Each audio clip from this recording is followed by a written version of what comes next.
காலை நேரம் பைபிள் அவர் presented by the National Bible College. கிறிஸ்துவின் சபையார் உங்களை வாழ்த்துகிறார்கள். Satellite Bible School.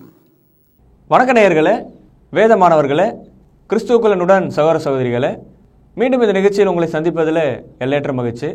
தொடர்ந்து நாம் த நியூ டெஸ்டமெண்ட் மிராக்கிள்ஸ், அதாவது இயேசு கிறிஸ்துவின் புதிய ஏற்பாட்டு அற்புதங்களை குறித்து தொடர்ந்து நாம் படித்துக் கொண்டு வருகிறோம். அதன் தொடர்ச்சியாக இன்றைய நாளிலே ஒரு புதிய அற்புதமாக மார்க் எழுதின சுவிசேஷம் அதிகாரம் 5 வசனங்கள் 24 முதல் 35 வரைக்கும் இருக்கிற ஒரு பகுதி. இந்த பகுதியில் 12 வருஷமாய் ஒரு பெரும்பாடுள்ள ஒரு ஸ்திரீ, வைத்தியர்களாலே கூட குணப்படுத்த முடியாத ஒரு பெரும்பாடு. அந்த ஸ்திரீ தன்னிடம் இருந்த எல்லாவற்றையும் செலவழித்தும் கூட அந்த ஸ்திரீயால் தன்னுடைய பெரும்பாடை நீக்க முடியவில்லை. இப்பேற்பட்ட ஒரு ஸ்திரீ நம்முடைய ஆண்டவர் இயேசு கிறிஸ்துவை சந்தித்து இயேசு கிறிஸ்துவனுடைய வஸ்திரத்தை தொட்டு சுகம் பெற்றால். நம்முடைய ஆண்டவர் இயேசு கிறிஸ்து சகல அதிகாரமும் உடையவராய் இருக்கிறார்.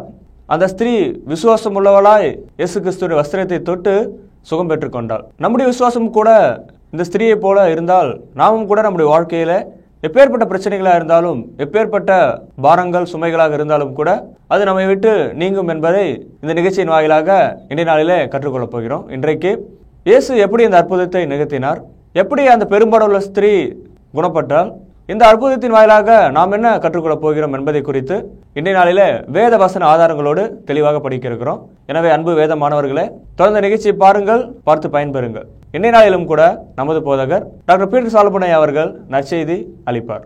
வாழ்த்துக்கள் அன்பு நேயர்களே.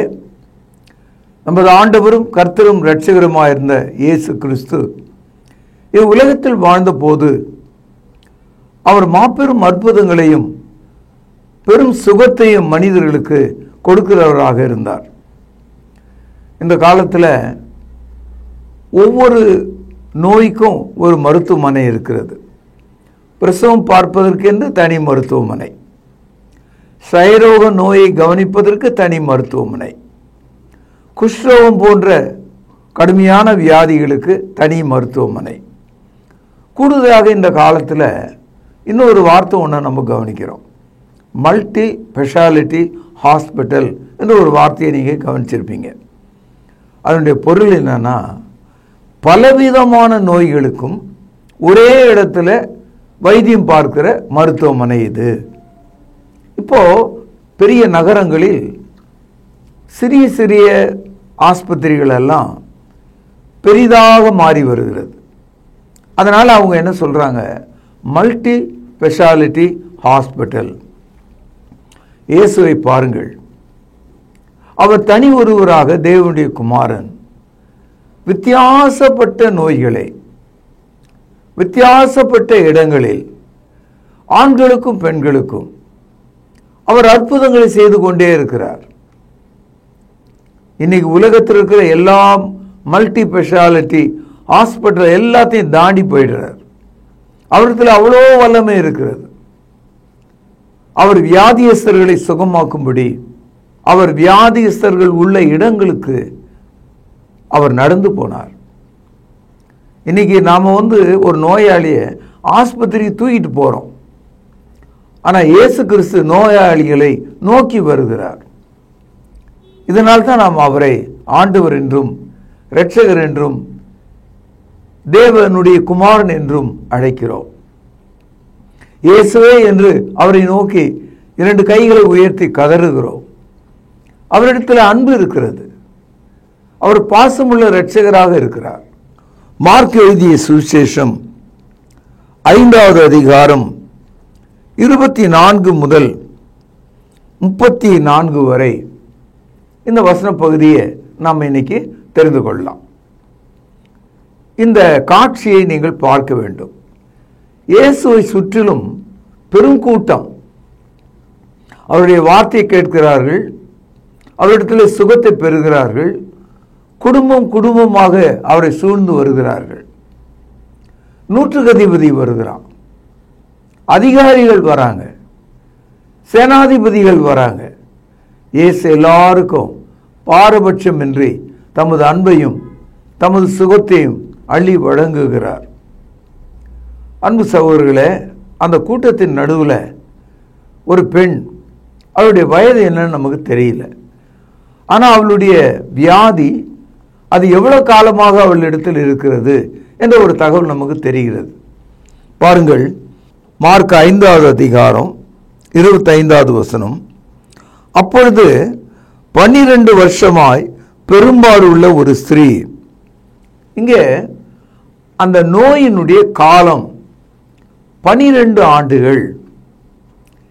அவளுடைய நோய் என்ன? பெரும்பாடு என்று தமிழில் 150 வருஷத்துக்கு முன்னால மொழிபெயர்த்தவங்க எழுதுறாங்க. கொஞ்சம் ஒரு கூச்சம், அந்த வார்த்தை எப்படி எடுப்பது சொல்வது என்று அவர்கள் யோசித்தாங்க. காரணம் என்னன்னா, அவளுடைய உடல்ல, அவளுடைய உறுப்புல தொடர்ந்து ரத்தம் கசிந்து கொண்டே இருந்தது. இன்றைக்கு பெண் பிள்ளைகள் அவர்கள் பெரிய பிள்ளைகளாக மாறும்போது அவர்களுக்கு தீட்டு ஏற்படுவதை நாம் பார்க்கிறோம். அது ஒரு வியாதி இல்லை. ஆனால் 12 வருஷமாக அந்த இரத்தப்போக்கு நிற்காமல் இருந்தால் அதை நாம் என்னன்னு சொல்வது? Cervical cancer.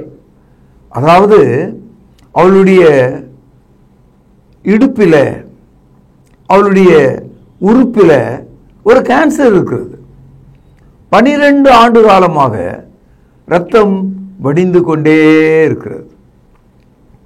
இப்படிப்பட்ட ஒரு அழகான பெண்ணை பெற்ற குடும்பம் எவ்வளவு கவலை கொள்ளும், உறவுகள் எவ்வளவு வேதனைப்படுவார்கள், அந்த பிள்ளை எவ்வளவு வேதனைப்படுவாள். பெரும்பாடு உள்ள ஒரு ஸ்திரீ என்று நாம் படிக்கிறோம். ஒரு கால் அவளுடைய வயது 20ஓ 30ஓ கூட இருக்கலாம். ஆனால் அந்த வியாதி அவளுக்கு 12 ஆண்டு காலமாய் இருக்கிறது. மார்க் இதை எழுதும்போது ரோமர்களுடைய மனதை தொடும்படி எழுதுகிறார். காரணம் என்னன்னா, ரோமர்கள் தங்களுடைய பெண் பிள்ளைகளை அதிக நேசிப்பார்கள். ரோமர்களுடைய மனதில் அழகான தன்னுடைய பிள்ளைகளை பார்த்து பார்த்து வளர்ப்பார்கள், பாசத்தோடு வளர்ப்பார்கள். அப்படி வளர்ந்து வருகிற ஒரு மகளை இந்த மாதிரி ஒரு பெரும்பாடு, இரத்த ஒழுக்கு இருக்குமானால் அந்த தந்தை, அந்த குடும்பம், அந்த சமுதாயம் எவ்வளோ வேதனைப்படும், எவ்வளோ சோகமாக இருப்பார்கள். கூடுதலாக இந்த பெண் கொஞ்சம் வசதி உள்ள ஒரு பெண். அவளிடத்தில் ஏராளமான செல்வம் இருந்தது. ஆகவே அன்றைக்கு இருந்த வைத்தியர்கள் எத்தனை பேர் இருந்தாங்களோ, எத்தனை பேர் இந்த நோய்க்கு மருந்து கொடுக்க முடியுமோ, அவங்க அத்தனை பேரையும் போய் அவ பார்த்துருக்குறான். இன்றைக்கி நம்ம வீட்டில் வியாதியாக இருக்கவங்க கையில் காசு இல்லாதனால அவர்களால் வெளியே போய் பெரிய ஆஸ்பத்திரிகள்லையோ பெரிய டாக்டரையோ பார்க்க முடியாமல் வீட்டிலே இருந்து செத்து போவதை நம்ம பார்க்குறோம். ஆனால் இந்த பெண் ஒரு வாய்ப்புடையவளாக இருந்ததுனால எல்லா விதமான வைத்தியர்களையும் கண்டு தன்னுடைய மொத்த சொத்தையும் பணத்தையும் அந்த வைத்தியர்களுக்கே செலவாக கொடுத்து விட்டாள். ஆனாலும் கொஞ்சம் கூட அவளுடைய வியாதி, இரத்த ஒழுக்கு நிற்கவில்லை. இதை படிக்கிற அந்த ரோமர்கள் எப்படி உணர்வார்கள் என்று எண்ணி பாருங்கள். பாருங்க, 26வது வசனம். அநேக வைத்தியர்களால் மிகவும் வருத்தப்பட்டு தனக்கு உண்டானவைகளை எல்லாம் செலவழித்தும் சற்றாகிலும் குணமடையாமல் அதிக வருத்தப்படுகிற பொழுது, இந்த ஒரு வசனத்தில் தன்னுடைய பணம் முழுவதையும் பலவிதமான வைத்தியர்களுக்கு செலவழித்து விட்டாள் போன போது. ஆனால் கொஞ்சம் கூட சுகமாகவில்லை. இதை நீங்கள் உணர வேண்டும். அன்பு சகோதரர்களே, இரத்தம் என்பது மிக முக்கியமான ஒன்று.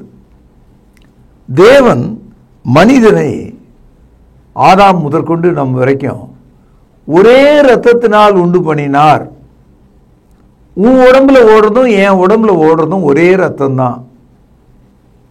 பூமியில் உள்ள எல்லா மனுஷருக்கும் பொதுவானது ரத்தம். அப்போஸ்தலர் நடபடிகள் 17வது அதிகாரம் 26வது வசனத்தில் பார்க்கிறோம். God made all mankind with one blood. எல்லா மனிதர்களையும் தேவன் ஒரே இரத்தத்தினால் உண்டாக்கினார். இந்த இரத்தம் தேவனுக்கு முன்பாக பாவ மன்னிப்புக்காக சிந்தப்படுகிறதாம். எபிரேயர் 9வது அதிகாரம் 22வது வசனத்தில் படிக்கிறோம், ரத்தம் சிந்துதல் இல்லாமல் பாவ மன்னிப்பு இல்லை. Without shedding of blood there is no remission of sin. ஆகவே ரத்தம் பாவ மன்னிப்பை நமக்கு காண்பிக்கிறது. அதனால்தான் எபிரேயர் 9வது அதிகாரம் 12வது வசனத்தில் படிக்கிறோம், வெள்ளாட்டுக்கடா, காளை இவைகளின் இரத்தத்தினாலே பாவ மன்னிப்பை பழைய ஏற்பாடு நமக்கு போதிக்கிறது. அந்த சகோதரர்களே, நம்முடைய பாவங்களை மன்னிப்பதற்காக தேவன் ஒரு உபாயத்தை செய்தார், ஒரு வழியை உருவாக்கினார். இயேசு கிறிஸ்துவின் இரத்தம் சகல பாவங்களை நீக்கி நம்மை சுத்திகரிக்கிறது என்று 1 யோவான் 1ஆம் அதிகாரம் 7வது வசனத்தில் படிக்கிறோம். இயேசுவின் இரத்தம் நம்முடைய பாவத்தின் மன்னிப்பாக இருக்கிறது. சகோதரர்களே, முதல் மனிதனாகிய ஆதாமுடைய முதல் மகன் காயின் தன் சகோதரனாகிய ஆவியலை கொன்றபோது ஒரு வித்தியாசமான ஒரு வசனத்தை ஆதியாகமம் 4ஆம் அதிகாரம் 10வது வசனத்தில் படிக்கிறோம். என்ன சொல்றாரு தேவன்? காயினே, உன் சகோதரனாகிய ஆபேலை நீ என்ன செய்தாய் என்று கேட்டார். கேட்டது மட்டுமல்ல, நீ அவனை கொலை செய்ததனால அவனுடைய உடலிலிருந்து பூமியில ஊற்றப்பட்ட அவனுடைய இரத்தம் என்னை நோக்கி கூப்பிடுகிறது என்று சொன்னார். இதை நீங்கள் விளங்கிக் கொள்ள வேண்டும். The blood of Abel call me என்று சொல்கிறார். சகோதரர்களே, ரத்தத்துக்கு வாய் இருக்கா? ரத்தம் தனியாக பேச முடியுமா? அப்படினால் அங்கே பேசப்பட்ட வார்த்தையின் பொருள் என்ன? காயினே, நீ சிந்திய அந்த ரத்தம், உன் சகோதரனாகிய ஆபேலுடைய ரத்தம் என்னை நோக்கி கூப்பிடுகிறது என்று சொல்கிறார். தேவனுக்கு மறைவானது ஒன்றுமே இல்லை. ஒரு நீதிமானுடைய ரத்தம் சிந்தப்பட்டதை தேவன் அறிவார்.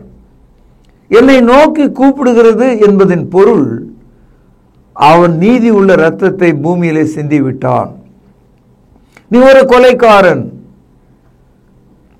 ஆகவே ரத்தம் சிந்திய மனிதன் பூமியிலே கொலைக்காரன் என்று அழைக்கப்படுகிறான். ஆதியாகமம் 4ஆம் அதிகாரம் 23வது வசனத்தில் ஒரு கொலைக்காரன் 7 பழிகளை சுமக்கிறான். அவன் தன்னை குறித்து பேசும்போது 7 பழி என் மீது சுமரும் என்று அவன் சொல்லுகிறான். shedding blood of someone make you 7 times cursed. அன்பு தோழர்களே, இந்த இரத்தம் இன்றைக்கு எவ்வளவு அவசியமானது. ஒவ்வொரு மருத்துவமனையிலும் ஒரு விளம்பரம் வச்சிருக்காங்க, நீங்கள் சிறிது இரத்தம் தரலாமே, உங்கள் உடலில் ஊறிக்கொண்டிருக்கிற இரத்தத்தை சிறிது வழங்கலாமே. ஏனென்றால் இரத்த வங்கிகள், பிளட் பேங்க்ஸ், அதையெல்லாம் கலெக்ட் பண்ணி விபத்தில் சிக்கினவர்களுக்கும் ஆபரேஷனில் இருக்கிறவர்களுக்கும் இரத்த தானத்தை கொடுக்கிறதை நீங்கள் பார்க்கலாம்.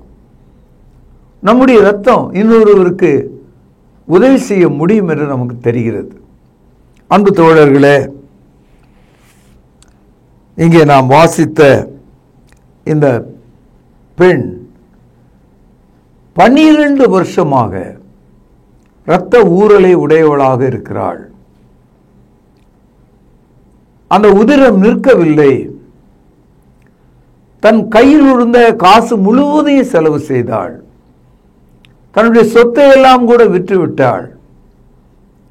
எத்தனையோ வித்தியாசமான மருத்துவர்களை கண்டாள். சற்றாயிலும் குணமாகவில்லை. இதுதான் நம்ம கவனிக்கணும். கொஞ்சம் கூட சுகம் இல்லைன்றார். இயேசுவண்டை வாங்க, இந்த இயேசு உங்களுக்கு சுகத்தை தருவார். மார்க்கு அந்த ரோமர்களுக்கு எழுதுகிறார், நீங்கள் இயேசுவண்டை வாருங்கள், உங்கள் மகளை கொண்டு வாருங்கள், உங்கள் மனைவியை கொண்டு வாருங்கள், நீங்கள் வாருங்கள், உங்கள் குடும்பத்தை கொண்டு வாருங்கள். As you read this miracle, the appeal is come to Jesus. He can heal you.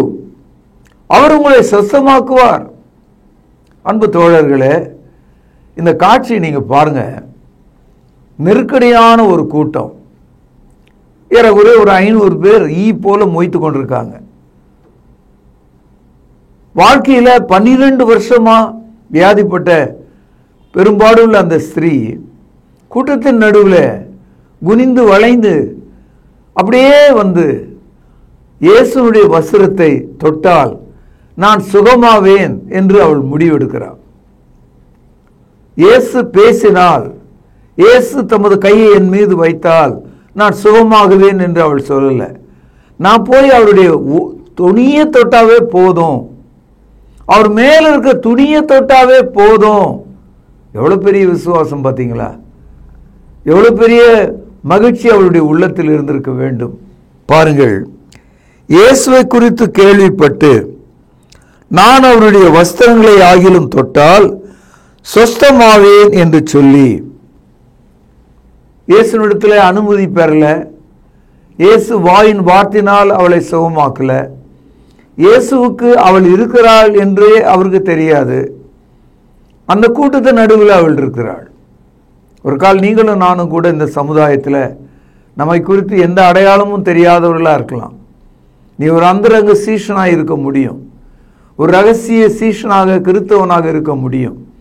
இந்த ஆண்டவரிடத்தில் திரும்பு, அவர் உன் பாவங்களை மன்னித்து உன் நோய்களை எல்லாம் அவர் குணமாக்குவார். பாவம் அறியாத அவர் நமக்காக பாவமானார்.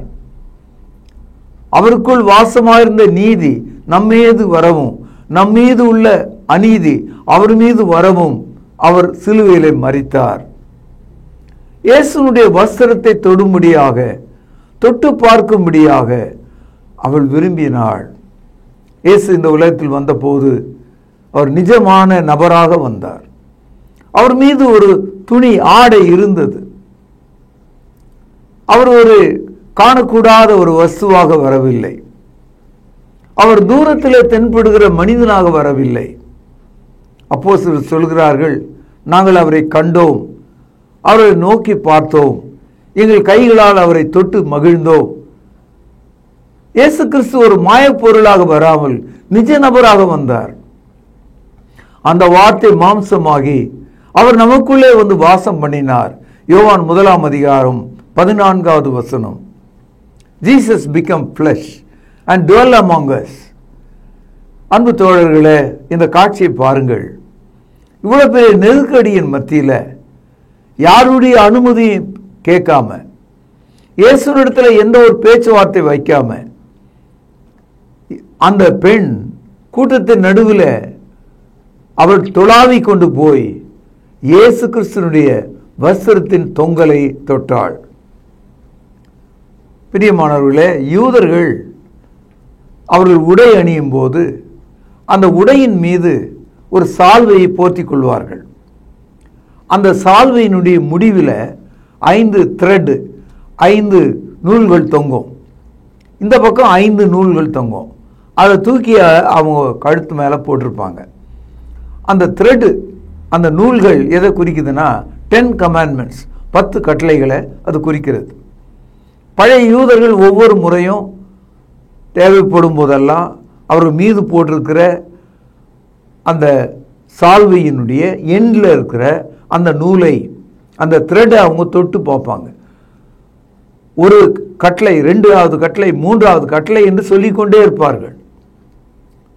இயேசு கிறிஸ்து போட்டு கொண்டிருந்த அந்த வஸ்திரத்தில் அந்த த்ரெட்டை, அந்த நூலை இந்த பெண் அப்படியே உள்ள கையை விட்டு அந்த இடத்த வந்து அவள் தொட்டாள். உன் தேவனாகிய கர்த்தர் நானே, என்னையன்றி உனக்கு வேறே கடவுள்கள் உண்டாயிருக்க வேண்டாம், I am your God and Lord என்ற அந்த த்ரெட் நம்பர் 1 அதை தொட்டிருக்கலாம். இயேசு நெருப்பின் மீது காலை வைத்தவரை போல ஒரு ஆச்சரியமான ஒரு கருத்தை சொல்லுகிறார். பாருங்கள், ஜன கூட்டத்துக்குள்ளே அவருக்கு பின்னாக வந்து அவருடைய வஸ்திரத்தை தொட்டாள். உடனே அவளுடைய உதிரத்தின் ஊறல் நின்று போயிற்று. அந்த வேதனை நீங்கி ஆரோக்கியம் அடைந்ததை அவள் சரீரத்தில் உணர்ந்தாள். தொட்ட மாத்திரத்தில் ஒரு மின்சாரத்தை போல இருளிலே உண்டாகும் ஒரு மின்னலை போல in a fraction of second அவளுடைய உடம்பில ஒரு மாற்றம். அது அவளுக்கு தெரிந்தது, மற்றவங்களுக்கு தெரியாது. she had a personal relief. அவளுடைய உடலிலே உதிரம் நின்று விட்டது என்பதை அவள் உணர்ந்தாள். இயேசுவினிடத்துல சுகமாகிற மக்கள் மேற்பூச்சாக எண்ணெய் பூசி கொண்டு போகிறவர்கள் அல்ல, தைலம் பூசி கொண்டு போகிறவர்கள் அல்ல. அவர் உங்கள் ஆத்துமாவிலிருந்து உங்களை சுகமாக்குகிறவர். உங்கள் சுகத்தை நீங்கள் அனுபவிக்கலாம். இப்ப நல்லா இருக்கியே, பரவாயில்லையே அப்படின்னு மற்றவங்க சொல்லல, அவளுக்கே புரிஞ்சது. அவளுடைய வலி நின்றது, இரத்த ஒழுக்கு நின்றது, அவளுடைய வேதனை நீங்கியது. கூடுதலாக இயேசு திரும்பி பார்த்து ஒரு வார்த்தை சொன்னார். பாருங்கள் 30வது வசனம். உடனே இயேசு தம்மிலிருந்து வல்லமை புறப்பட்டதை தமக்குள் அறிந்து ஜனக்கூட்டத்துக்குள்ளே திரும்பி என் வஸ்திரங்களை தொட்டது யார் என்று கேட்டார். ஒரு ஆச்சரியமான ஒரு சூழல் இது. என் உடையை தொட்டது யார் என்று கேட்டார். இயல்பா ஒரு கூட்டத்தின் நடுவில் நம்ம காதை யாராவது தொடுவான், விரோதியும் தொடுவான், நண்பனும் தொடுவான். யார் தொட்டது நம்ம கேட்டுன்னு தான் இருப்போம். 31வது வசனம் பாருங்கள். அவருடைய சீஷர்கள் அவரை நோக்கி, திரளான ஜனங்கள் உம்மை நெருங்கி கொண்டிருக்கிறதே நீர் கண்டும் என்னை தொட்டது யார் என்று கேட்கிறீரே என்றார்கள். இங்கதான் மனுஷன் நம்ம பார்க்கிறோம். மனுஷனுக்கும் தேவனுக்கும் அதான் வேறுபாடு. நிறைய பேர் என்கிட்ட கேட்குறாங்க, இப்போ நம்ம செல்போனில் பேசும்போது நீங்கள் அழைக்கும் நபர் வேறு ஒருவருடன் பேசி கொண்டிருக்கிறார் என்று பதில் வருது. அதனுடைய அர்த்தம் என்னன்னா, அது உண்மையாகவே நாம் அழைக்கிற நபர் இன்னொருத்தர்கிட்ட பேசும்போது அதுக்கான ஒரு வாய்ஸ் மெசேஜ் நமக்கு வருது, ஒரு வாய்ஸ் கேட்குது, அவர் எங்கேஜ் ஆகிருக்காருன்னு. அப்போ இந்த உலகம் முழுதும் உள்ள மக்கள் 800 கோடி மக்கள் தேவனை நோக்கி முறையிட்டால், தேவனை நோக்கி கூப்பிட்டால் ஒவ்வொருவருக்காகவும் அவர் கேட்டுக்கொண்டிருப்பாரா, அல்லது எல்லாருடைய கூப்பிடுதலையும் அவரால் கேட்டு தனித்து பிரித்து பார்க்க முடியுமா? அவரால் பார்க்க முடியும். அதனால்தான் உலகெங்கும் உள்ள மனிதர்கள் 24 மணி நேரமும் எப்போதும் ஜெபம் பண்ணி கொண்டிருக்காங்க, ஸ்தோத்திரம் பண்ணிட்டு இருக்காங்க, விண்ணப்பம் பண்ணிட்டு இருக்காங்க, வேண்டுதல் செய்கிறாங்க. எல்லாவற்றையும் அவர் கேட்டுக்கொண்டே இருக்கிறார். என்னை தொட்டது யார் என்று இயேசு கேட்டதனுடைய நோக்கம் எனக்கு அது தெரியாது என்பதனால் அல்ல, தமது சீஷர்களுக்கு ஒரு பாடத்தை சொல்வதற்காக, அவரோடு இருந்த அந்த ஜனங்களுக்கு ஒரு வித்தியாசத்தை காண்பிக்கத்தக்கதாக. Who touched me என்று கேட்டார். 32வது வசனம். இதை செய்தவளை காணும்படிக்கு அவர் சுற்றிலும் பார்த்தார். 33வது வசனம். தன்னிடத்திலே சம்பவித்ததை அறிந்த அந்த ஸ்திரீயானவள் 1 பயந்து, 2 நடுங்கி, 3 அவர் முன்பாக வந்து விழுந்து, 4 உண்மையெல்லாம் அவருக்கு சொன்னாள். என்னை தொட்டது யார் என்று கேட்டபோது சுகம் பெற்ற அந்த பெண் உடனே அவருடைய சமூகத்துக்கு முன்னால பயந்து நடுங்கி முழங்கால் நின்று உண்மையை சொன்னாள். என்ன நடந்தது என்று சொன்னாள். எந்த அனுமதியும் இல்லாமல் நான் சுகம் பெற்றேன், அந்த வஸ்திரத்தை தொட்டதனாலே நான் சுகமானேன். இந்த காலையில் நீங்கள் இயேசுவை நாடுவீர்களானால், அவரை தேடுவீர்களானால், அவருடைய மரணத்தை தொடுவதாக நீங்கள் ஒப்புக்கொண்டால், எனக்காக அவர் மரித்தார், எனக்காக அவர் உயிர்த்தார் என்று நீங்கள் விசுவாசித்தால், அந்த இயேசுவின் சரீரம் உங்களை மாற்றும், ஒவ்வொரு ஞானஸ்தானமும் நாம் இயேசுவை தொடுவதை காண்பிக்கிறது. அவருடைய மரண அடக்கம் உயிர்த்தெழுதலை தொடுவதை காண்பிக்கிறது என்று ரோமர் 6ஆம் அதிகாரம் 3, 4, 5 வசனங்களை படிக்கிறோம். உங்களுக்கு ஒப்புவிக்கப்பட்ட அந்த உபதேச சட்டத்திற்கு மனப்பூர்வமாய் நீங்கள் கீழ்ப்படிந்ததனாலே நீங்கள் பாவத்தினின்று விடுதலையாக்கப்பட்டு நீதிக்கு அடிமைகளானீர்கள். இயேசுவை தொடுகிற மனிதன் பாவத்தை விட்டு நீதிக்கு அடிமையாகிறான். சகோதரர்களே, தன்னை தொட்ட அந்த ஸ்திரீயை பார்த்து, பாழாய் போனவளே, மோசக்காரியே, நாசமா போ என்றெல்லாம் இயேசு அவளை சொல்லாமல் மாறாக மிகவும் கனிவோட, கனிந்த இருதயத்தோட, இரக்கம் உள்ளவராக, சாந்தம் உள்ளவராக அவளிடத்தில் ஒரு வார்த்தை சொன்னார். பாருங்கள், 34வது வசனம். அவளை பார்த்து, மகளே, எவ்வளவு அற்புதமான ஒரு வார்த்தை பார்த்தீங்களா? மகளே, டாக்டர் என்று சொன்னார். கிறிஸ்தவ மார்க்கம் நமக்கு என்ன மாதிரியான ஒரு போதனை கொடுக்குதுன்னா, இயேசுவோட வருகிற மக்கள் தேவனுடைய குமாரரும் குமார்த்திகளுமா இருக்கிறாங்களாம். When you come to Christ, each man and woman become sons and daughters. 2 கொரிந்தியர் 6வது அதிகாரம் 18வது வசனம். அப்பொழுது நான் உங்களை ஏற்றுக்கொண்டு உங்களுக்கு பிதாவாய் இருப்பேன், நீங்கள் எனக்கு குமாரரும் குமார்த்திகளுமாய் இருப்பீர்கள் என்று சர்வ வல்லமை உள்ள கர்த்தர் சொல்லுகிறார். What is Christianity? Each man and woman, they become sons and daughters of God. கிறிஸ்தவம் அடிமைகளை உருவாக்குவதில்லை, ஆணவக்காரர்களை உருவாக்குவதில்லை, கர்வம் உள்ளவர்களை உருவாக்குவதில்லை, அடிமைகளை உருவாக்குவதில்லை, தேவ பிள்ளைகளை உருவாக்குகிறது. நாம் தேவனுடைய பிள்ளைகளானால் தேவன் தமது ஆவை நம்முடைய இறுதியில் கொடுத்து அப்பா பிதாவே என்று கூப்பிடும் புத்திர சுவீகாரத்தை தருகிறார் என்று ரோமர் 8ஆம் அதிகாரம் 15வது வசனத்தில் படிக்கிறோம். அன்பு தோழர்களே, இயேசுவை தொட்ட அந்த பெண்ணை பார்த்து, மகளே, உன் விசுவாசம் உன்னை ரட்சித்தது. இந்த இடத்துல விசுவாசம் என்ற ஒரு வார்த்தையை பயன்படுத்துறார். விசுவாசம் என்ற சொல்லுக்கு கிரேக்க மொழியில பிஸ்டியோ என்று பொருள். பிஸ்டியோ என்ற வார்த்தையை ஆங்கிலத்தில் எப்படி சொல்றாங்கன்னா ட்ரஸ்ட் அண்ட் ஒபே, அதாவது நம்பி கீழ்ப்படிதல். இந்த 2 சொல்லின் ஒரு முழு சொல்லுதான் விசுவாசம். தேவனை நம்பி கீழ்ப்படுகிறத விசுவாசம் என்று புதிய ஏற்பாடு அழைக்கிறது. விசுவாசம் தேவனுடைய வார்த்தையினால் வருகிறது. ரோமர் 10வது அதிகாரம் 17வது வசனம். மகளே, உன்னுடைய விசுவாசம் உன்னை ரட்சித்தது. இந்த இடத்துல இயேசு கிறிஸ்து உன் நோய் நீங்கியது, உன் இரத்த ஒழுக்கு நின்றது, உன் வலி நின்று விட்டது என்று பேசுவதற்கு பதிலாக உன் ஆத்துமாவிலே ரட்சிப்பு வந்து விட்டது என்று சொல்கிறார். சரீரத்திலே நாம் சுகமாவதை விட முதலாவது நம்முடைய ஆத்துமாவிலே நாம் சுகமாக வேண்டும். Salvation is bigger than our sickness. நம்முடைய நோயை விட ரட்சிப்பு பெரியது சகோதரர்களே. மகளே, உன் விசுவாசம் உன்னை ரட்சித்தது.